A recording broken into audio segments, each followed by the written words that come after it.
right, let's kick off this Need to Know series. Good afternoon, everybody. My name is Michelle Lombard, and I'm the Director of Accounting Standards at the External Reporting Board. With me today, I've got Carly Berry. She's our Senior Project Manager, and she worked very closely or holistically on IFRS 18, and that's probably why we are all here today. I might just start off with some housekeeping matters. Please drop all your questions into the chat functionality, and we'll try to get to them as soon as possible. I am joined with some of our other team members today. So Gali, Namesh, and Alex are online, trying to answer all your questions as they come along. It's useful to just know that this webinar will be recorded, and the slides and recording on this webinar will be available on our website shortly after this presentation. You just need to give us a day or two just to get everything sorted on our end. Useful to understand that the External Reporting Board, or the XRB, is an independent Crown entity responsible for developing and issuing standards in New Zealand. We look after accounting standards. We also look after audit assurance and ethical standards, and then climate-related standards as well. We exist to enable the high-quality decision-making for resource allocations for the benefit of Aotearoa New Zealand. All right, what are we going to cover off today? This webinar is going to cover off a brief summary of some of the latest developments in reporting, including recently issued accounting standards and amendments. Our main focus is going to be on IFRS 18, presentation and disclosure in financial statements. And lastly, we'll end up with some questions at the back end. I have mentioned this before, but it's useful just to mention this again. The slides and recording of this webinar will be available on our website shortly after this presentation. I do have to put a caveat to this webinar and just say the views expressed in this webinar is the views of myself and colleagues and do not necessarily represent that of the XRB. All right, let's kick off. Latest international developments. We've recently been appointed to the advisory panel of the International Accounting Standards Board. So the International Accounting Standards Board, or IASB, is responsible for the IFRS accounting suite of standards. And that is the suite of standards that we use in New Zealand for our for-profit entities. We met with the IASB in London at the end of March. And there's a number of projects on the agenda at the moment, but I wanted to take this time and touch on two of those. The first one is regarding the post-implementation review of IFRS 16. So IFRS 16 is the leases standard, and essentially a post-implementation review is determining whether or not the standard is meeting its intended objective. We will soon consult on that, so that consultation period will kick off in Q2, but we are looking forward to hearing your views on that. So please look out for any communications via our alerts, Pita Pita, Korero, as well as our website. So another project I wanted to highlight that we are working on at the moment internationally is intangible assets. So the IASB has initiated a comprehensive review of IAS 38, which is intangible assets, due to stakeholders' feedback highlighting deficiencies in the current reporting standard. The review will address scope, recognition and measurement requirements of intangible assets, including differences between acquired and internally generated assets. The project will explore whether to focus solely on financial statement elements or to address intangible items more broadly. We are looking for your feedback on this. So if you have any valuable contributions in terms of intangibles, or if you're struggling with intangible assets recognition criteria, please reach out to us, anyone in our accounting team, and we're happy to hear from you, because that does inform our view of how we take this project forward internationally. Right, that's what's on the horizon. Let's shift our focus on new standards and amendments that become mandatory for the first time in this financial year or in the next couple of years. The first slide that I want to talk about is something that's hasn't been adopted in New Zealand just yet. We only expect to improve this amending standard in our April board meeting, so that's in 2 days' time. So I'm going to tell you a bit about this, but appreciating it only comes into our actual accounting suite next week. We'll gazette that. But essentially, in December 2024, the International Accounting Standards Board issued amendments to help companies better report their financial effects of nature-dependent electricity contracts, which are often structured as power purchase agreements, or PPAs in short. These amendments aim to more accurately reflect the effects of renewable electricity contracts on companies' financial statements, addressing unique market characteristics and accounting challenges, particularly for long-term contracts. Last year, we did consult with some affected entities on these narrow scope amendments, and those consultations led into a final pronouncement. In a nutshell, the changes that we'll see coming through will make it easier for when you are entering into a PPA.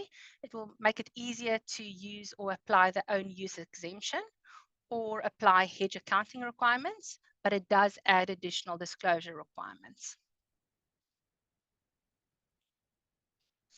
Moving on to amendments that will become mandatory for December 2024 year ends and onwards. So these are the ones that we expect to see in financials at the moment. So the first one, we have lease liabilities in a sale and leaseback transaction. These amendments clarify the accounting for a sale and leaseback transaction after the date of the transaction.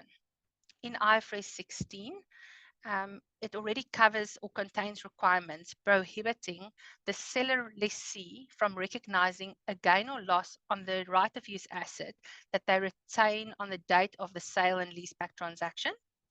Basically, this amendment clarifies that this prohibition extends to after the transaction date.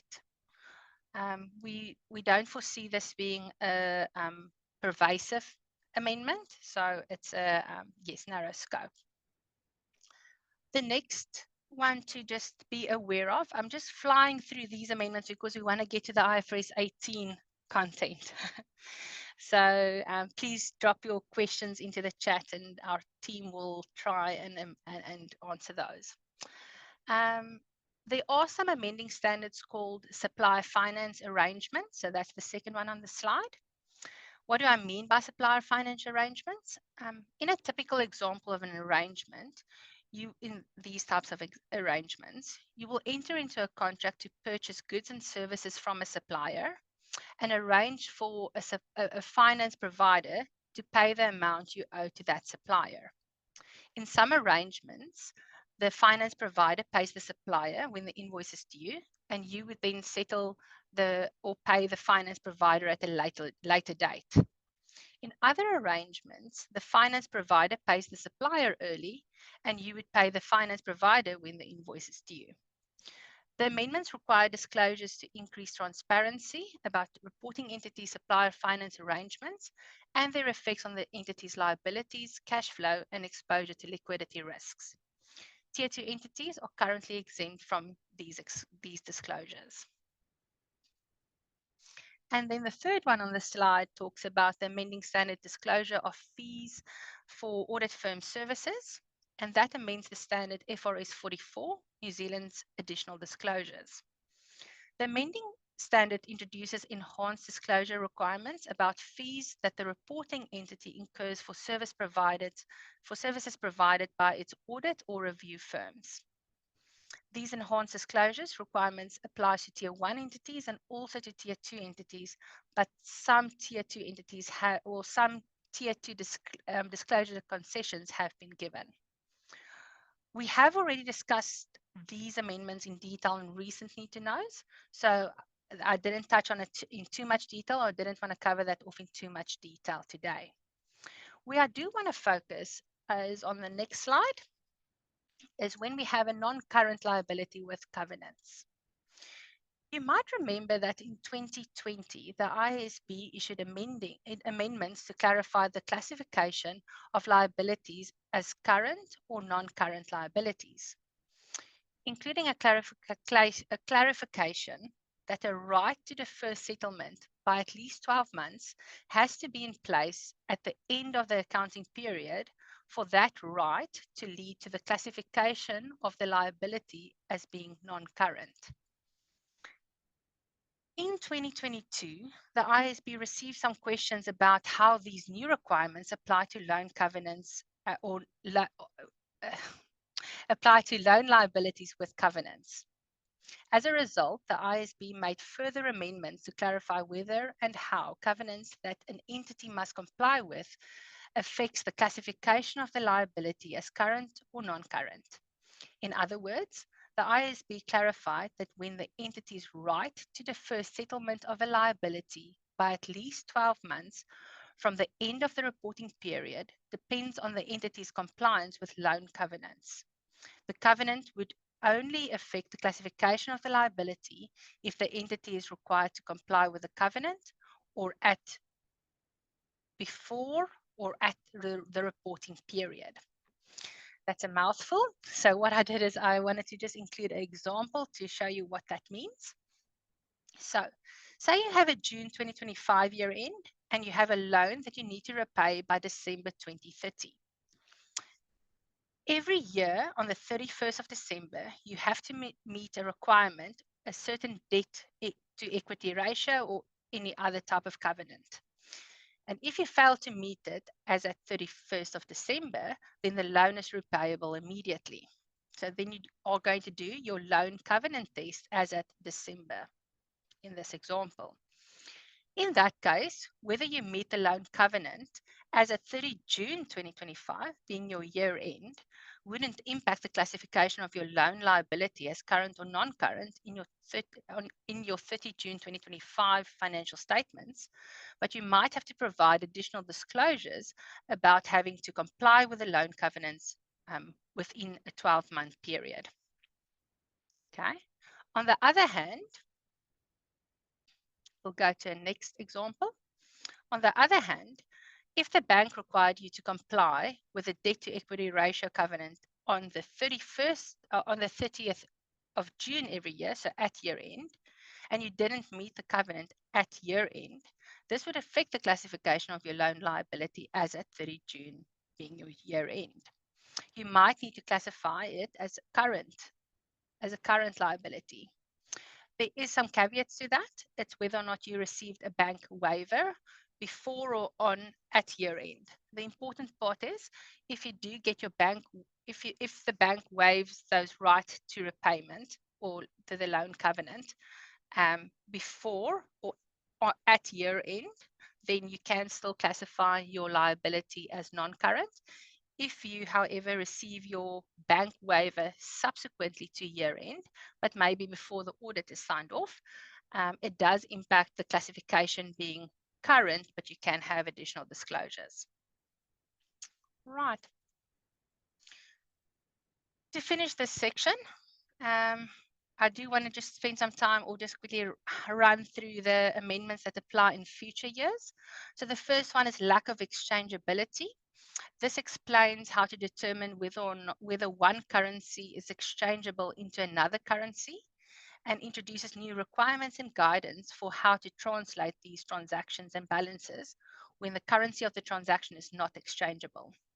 These amendments are likely to have limited application in New Zealand unless your organization operates in countries whose currencies is not easily exchangeable into New Zealand dollars.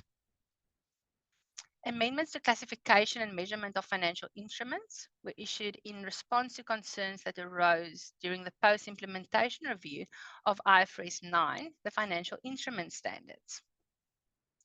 Basically, this one has two key pronouncements or amendments that it includes.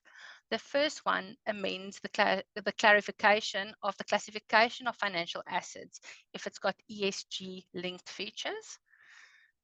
So if it's got ESG linked features, it gives you information and it allows you to know if you determine whether or not you measure this financial asset as a amortized cost or at fair value. The second amendment that's also included in those list of pronouncements is an amendment relating to the derecognition of liabilities settled via electronic payment systems.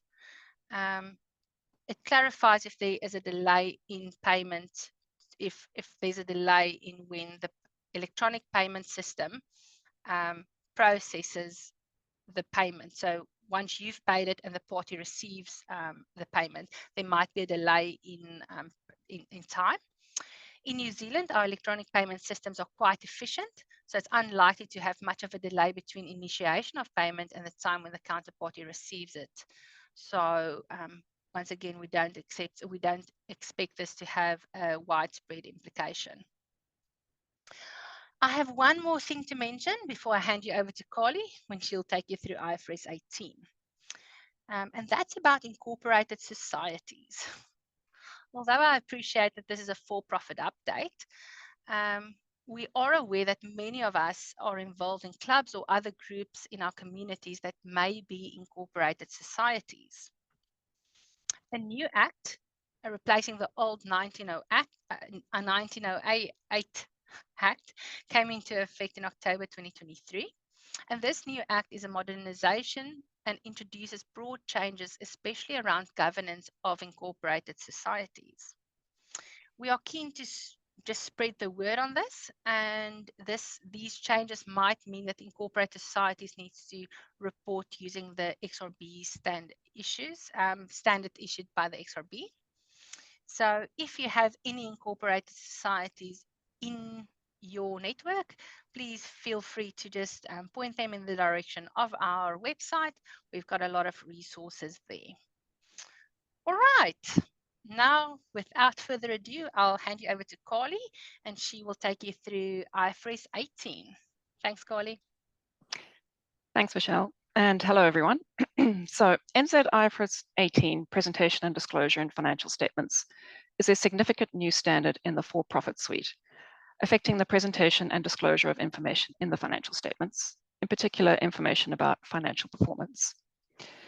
The standard aims to improve the reporting of financial performance by providing investors with more transparent and comparable information and giving them a better basis for analyzing and comparing companies. The standard is equivalent to the IASB's IFRS 18. The new standard becomes mandatory on 1st of January 2027. However, depending on the size and complexity of the entity, preparers will likely need to update their systems, record keeping, and financial statement preparation process in order to implement the standard. Therefore, we encourage all of you to start thinking about the potential impact on your financial reporting now. Before continuing with the overview, I want to highlight the recent visit from the IASB's Vice Chair, Linda Messenhutter, along with Technical Principal Anne McGeechan, as participants in a panel discussion on IFRS 18. The panel, which also included a preparer and an auditor, provided the attendees with insights into the practical implications of applying the requirements in the new standard, as well as how early entities should start preparing for application. I've included these insights throughout the overview where applicable. So how does NZ IFRS 18 fit within the for-profit suite of standards? NZ IFRS 18 affects all for-profit reporting entities and replaces NZIS 1, Presentation of Financial Statements, when applied, either from the mandatory date or earlier under certain circumstances permitted by the standard. Some of the existing requirements in NZIS 1 have been carried over into NZ IFRS 18 unchanged, or with minimal wording requirements. Changes, I mean. While other requirements have been moved into other standards, such as NZIS 8 or NZ IFRS 7, or replaced with new requirements. The new standard focuses only on presentation and disclosure, and therefore it will not affect how entities measure their financial performance and the overall profit figure. These new requirements, which I've just mentioned, fall within three main sets within NZ IFRS 18, as shown here. The rest of this overview provides more detail in each of these new sets of requirements. So the first set of requirements relates to categories within the statement of profit or loss and two new required subtotals. The purpose of the new requirements around categories and subtotals is to create a consistent structure for the statement of profit or loss, thus improving comparability for investors across all entities. There are now 5 categories within the statement of profit or loss: operating, investing, financing, income tax, and discontinued operations. I will focus on the first 3 categories in this overview. Starting with the operating category, this will include all items of income and expense arising from an entity's operations, regardless of whether they are recurring or non-recurring, volatile or unusual in some way. The result is intended to be a complete picture of an entity's operations. The operating category can also be seen as a default category, as it will include all income and expenses not classified in one of the other categories. The first of the 2 new required subtotals, operating profit or loss, includes all amounts classified in the operating category and provides a useful and consistent starting point for investors when forecasting future cash flows. The investing category includes income and expenses from assets that generate a return independently and separately from an entity's other resources. Examples include rental income from an investment property or dividends from shares held in other companies. Classifying income and expenses in the investing category will allow investors to analyze returns from standalone investments separately from an entity's operations. The share of profit or loss from equity accounted investments, such as associates and joint ventures, is also included in this category, regardless of whether these investments are seen by the entity as being integral to their operations. Income and expenses from cash and cash equivalents are also specifically included in this category. The second new required subtotal, profit or loss before financing and income tax, comprises operating profit or loss and all income and expenses classified in the investing category. Moving on to the financing category, this category will include all income and expenses on liabilities relating to the raising of finance. So, for example, interest expense on bank loans. The financing category also includes interest expense on other liabilities, such as lease liabilities. So ultimately, the financing component on all liabilities will be classified in the financing category. At this point, I want to touch briefly on the concept of a specified main business activity. NZ IFRS 18 requires entities to assess whether they invest in assets and or provide financing to customers as a main business activity. An entity with one or both of these specified main business activities would classify some income and expenses differently from those entities that do not engage in one or both of these activities. Entities such as banks and insurers would likely have one or both of the specified business activities. Before moving on to an example on the next slide, I also want to highlight that NZ IFRS 18 provides cost relief in certain situations where classification of income and expenses may be tricky. For example, NZ IFRS 18 requires foreign exchange differences to be classified in the same category as the income and expenses from the items that gave rise to the differences. Therefore, foreign exchange differences on a receivable would be classified in the operating category, whereas foreign exchange differences on a debt instrument would likely be classified in the financing category. However, if applying this requirement to a particular transaction would involve undue cost and effort, an entity may classify those foreign exchange differences in the operating category. Now, this slide sets out an example of what the statement of profit or loss would look like under the new standard. The category labels are for illustrative purposes only. The standard does not require entities to label each category. The line items in this example are also only for illustrative purposes, as each entity will be guided by the requirements in the new standard as to which line items will be presented in the financial statements. I'll discuss the guidance on the aggregation and disaggregation of information towards the end of the session. And finally, this example is for an entity that does not have one of the 2 specified main business activities I referred to earlier. The IASB has developed illustrative examples to show how the statements of profit or loss would look for entities with different activities. This brings me to the end of a very high-level overview of the new categories and subtotals. At the panel discussion during Linda's visit, we heard about some of the potential practical implications of applying these new requirements. So firstly, applying these requirements could be challenging depending on the complexities of any particular entity's operations. So for example, a consolidated group with many reporting levels may find that some of the information required to determine the appropriate classification of income and expenses is sitting at a low or subsidiary level. It would likely then not be possible to perform a classification analysis solely at the group level.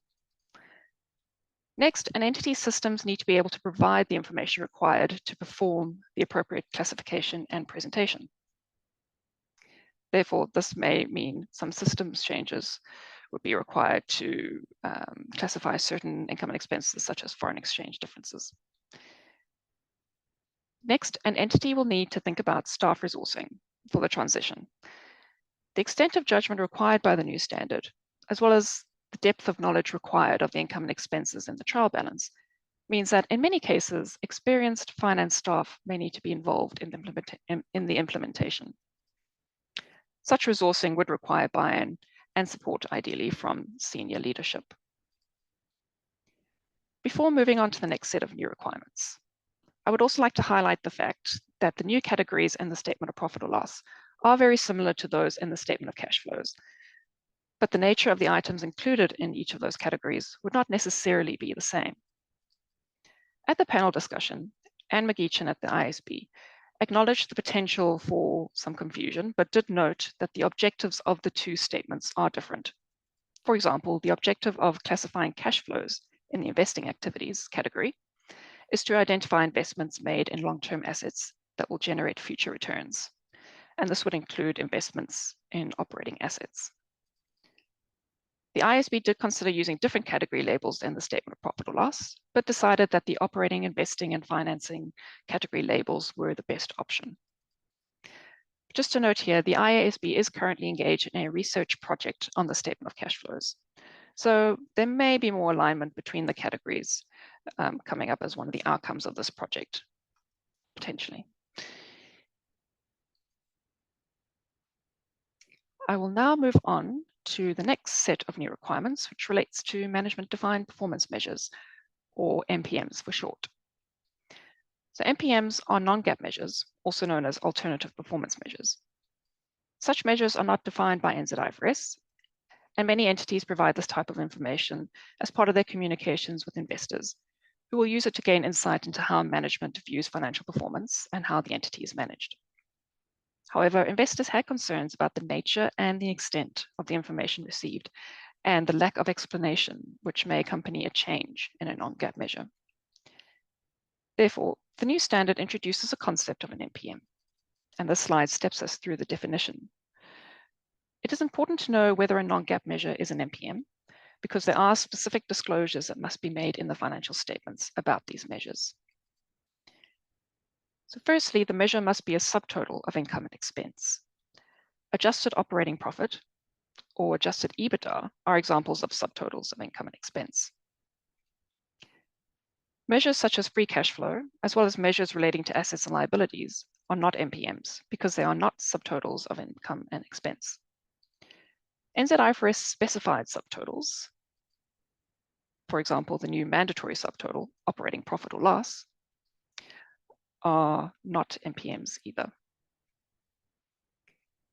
NZ-IFRS 18 also specifically states that gross profit and similar measures, such as net interest income for financing institutions, are not MPMs, as these measures are commonly used and well understood, and therefore specific disclosures are not required.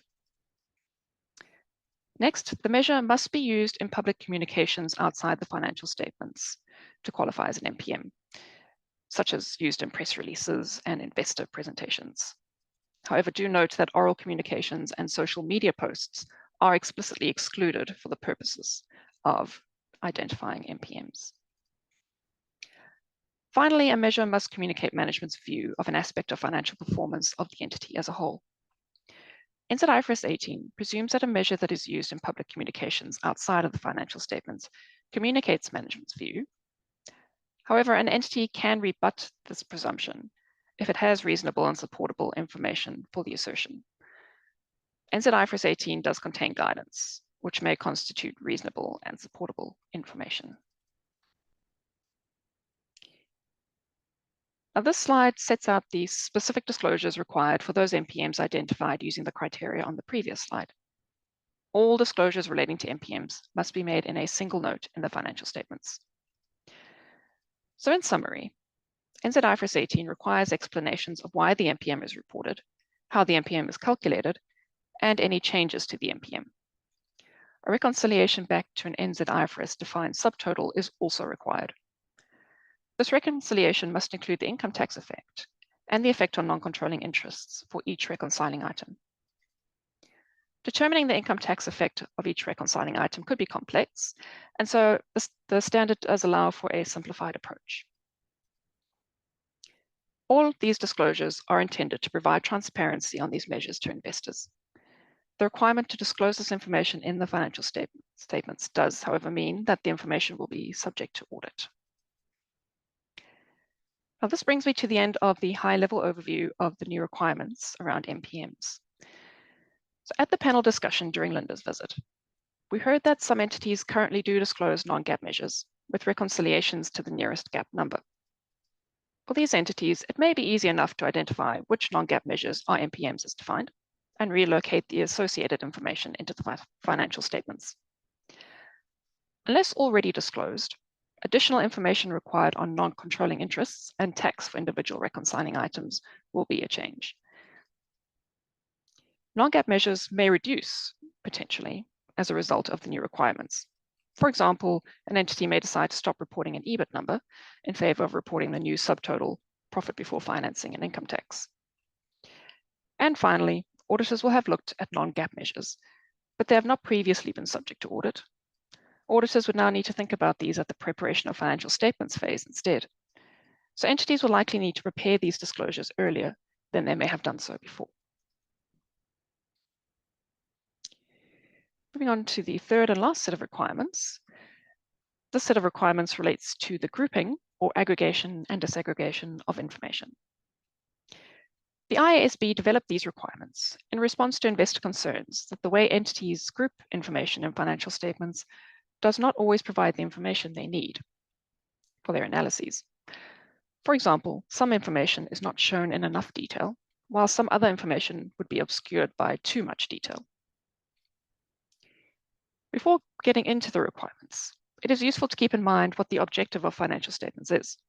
It is to provide useful information to investors or users. To achieve this objective, an entity will present information in the primary financial statements and disclose information in the notes. Bear in mind, only material information needs to be presented and disclosed. The primary financial statements and the notes each have a role to play in providing useful information to users. These roles are specified in NZ IFRS 18, and an entity must use these roles to determine where to include material information in the financial statements. So you may be wondering, what exactly are primary financial statements? So these include the statement of profit or loss, the statement presenting comprehensive income, and the statements of changes in equity, financial position, and cash flows. The role of these primary financial statements is to provide useful structured summaries of income, expenses, assets, liabilities, equity, and cash flows for investors. This is a key principle in the new standard. Entities are required to present line items and subtotals, in addition to those specified in NZ IFRS, if necessary to provide a useful structured summary in the primary financial statements. Such subtotals may be MPMs if the criteria are met. Likewise, an entity is not required to present a line item specified in another standard or in NZ IFRS 18 if doing so is not necessary for the statement to provide a useful structured summary. NZ IFRS 18 does make it clear that certain totals and subtotals are mandatory. So for example, all entities are required to present the operating profit or loss subtotal in their statement of profit or loss. Requiring the presentation of certain totals and subtotals helps to maintain the basic structure of the primary financial statements, which will aid comparability across entities. The role of the notes is twofold. They provide material information to enable users to understand the line items in the primary financial statements, And they also provide material information to supplement the primary financial statements with additional information to achieve the objective of financial statements. The roles of the primary financial statements and the notes feed into the general principles of aggregation and disaggregation of information. So in summary, entities must place items in the primary financial statements and the notes to fulfill their complementary roles. They must aggregate items that share characteristics and disaggregate items that have different characteristics. And they do need to group items in a way that does not obscure material information or reduce understandability. NZ IFRS 18 explicitly states that an entity can label an aggregation of items presented or disclosed as other, only if it cannot find a more informative label. The standard provides some guidance on how such a label can be found. If a more informative label cannot be found, then the label must be as precise as possible. So for example, using a label, other operating expenses. The new standard does contain quite a bit of guidance around how to apply these new principles of aggregation and disaggregation. Now, this slide specifically covers the presentation of expenses in the operating category.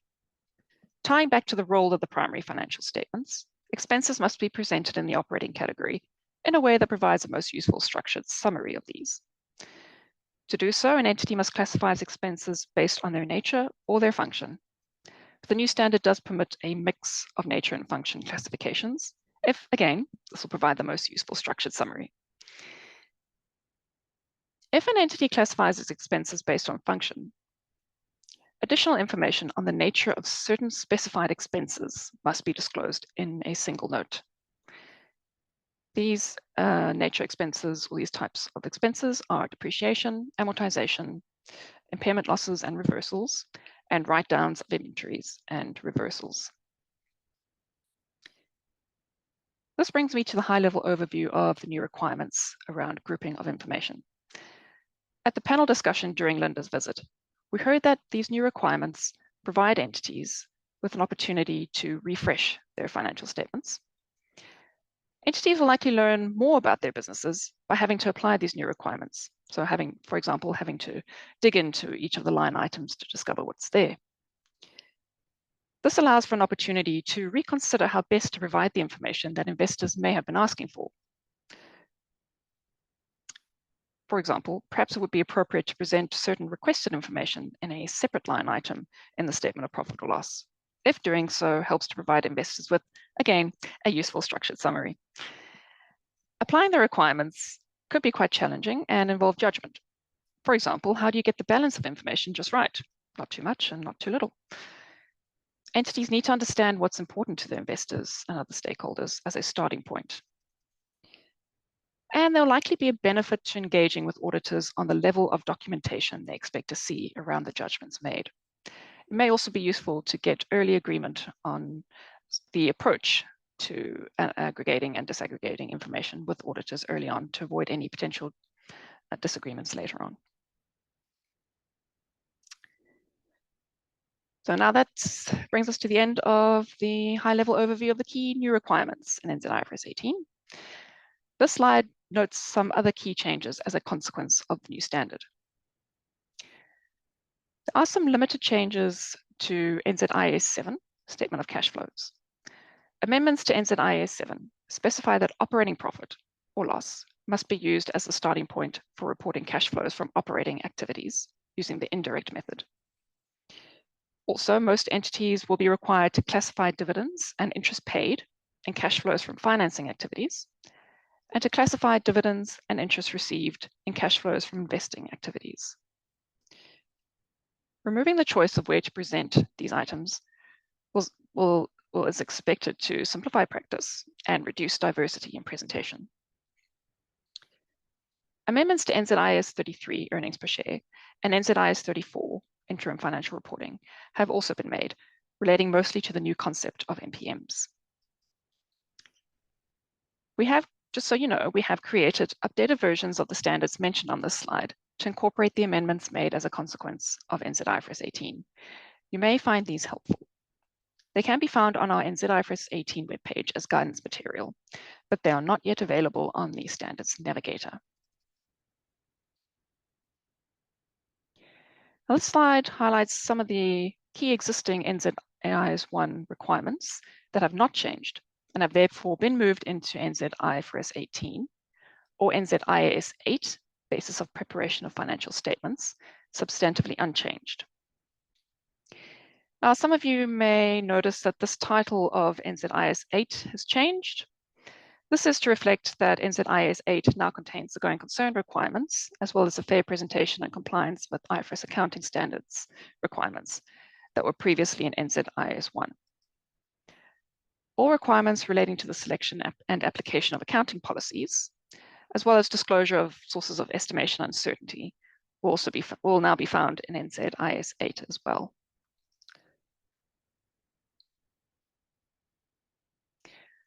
So as I noted at the beginning of the overview, the mandatory date for NZ IFRS 18 is 1st of January 2027, but can be applied earlier as permitted by the standard. When applying NZ IFRS 18 for the first time, an entity must reconcile restated comparative amounts to previously presented NZ IAS 1 amounts. This reconciliation must be done for each line item in the statement of profit or loss. The beginning of the comparative period is 1st of January 2026 for those entities with 31st of December reporting dates. Therefore, as mentioned at the start of this overview, it is important to start thinking about the potential impact on your financial reporting now so that you'll have enough time to implement the standard. This brings us to the end of the high-level overview of NZ IFRS 18. I will now move on to a reminder of our open consultation on proposed RDR concessions on new disclosure requirements introduced by the new standard. You have until Thursday, 29th of May, to submit your feedback on our proposals, and we do encourage you to do so as we want to ensure that we appropriately balance the benefits to users with the costs of preparing financial statements for Tier 2 for-profit entities. RDR concessions are only provided on disclosure requirements, and therefore the requirements in the new standard around the classification of income and expenses in specified categories and the presentation of specified totals and subtotals will be required for both Tier 1 and Tier 2 entities. In summary, we have proposed concessions on all MPM disclosures, unless a Tier 2 entity chooses to disclose information about one or more of these measures in the notes to the financial statements. In that case, the Tier 2 entity would have to comply with all the MPM disclosure requirements. We've also proposed to provide a concession on the requirements to disclose the 5 specified expense types by nature, as I referred to earlier.